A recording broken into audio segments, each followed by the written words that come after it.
ছোট বাচ্চাটাকে খুশি করতে চাইছিলাম একটু, কিন্তু সে উল্টো আমাকে খুশি করলো। এই বাচ্চাটায় ফুল বিক্রি করতে এসেছিল, গোলাপ ফুল আর ফুলের মালা। পরে আমি জিগাইলাম যে কত করে দাম, কয় 20 টাকা করে। আমাকে আচ্ছা ঠিক আছে একটা দাও। পরে দিল। পরে বললাম যে এখন আমার ফুলটা ভাল লাগছে, আমি আমি তো টাকা দিতে পারবো না তোমাকে, আমি চলে যাই।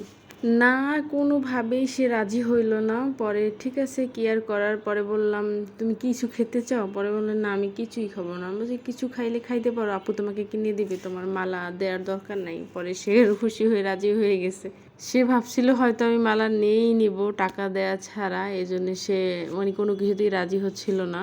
আর এদিকে বাচ্চাটা একটা বাচ্চার দেখা পাইয়ে পুরো খুশিতে কাপজাপ করা শুরু করে দিয়েছে, লাফালাফি হাঁক করা, মানে কোনো কিছু বাদ রাখে না। যাই হোক, ভালো লাগতে আসছিল। আজকের ভিডিও ছিল এই। আর সে ঝালমুড়ি ছাড়া কিচ্ছু খাইবে না। হ্যাঁ কইলাম কী খাবা কও। না শুধু ঝালমুড়ি ঝালমুড়ি। তো একটা শুধু ঝালমুড়ির দোকান ছিল, আশেপাশে ফুচকা, বেলপুরি, পেয়ারা মাখানো, আরও বিভিন্ন রকম দোকান ছিল। না, সে শুধু ঝালমুড়িই খাইবে। ঝালমুড়ির অনেক বড় ফ্যান। যাই হোক, ভিডিওটি কেমন লাগছে অবশ্যই কমেন্টে জানাবেন, আর ভালো লাগলে অবশ্যই পাশে থাকবেন। আল্লাহ হাফেজ।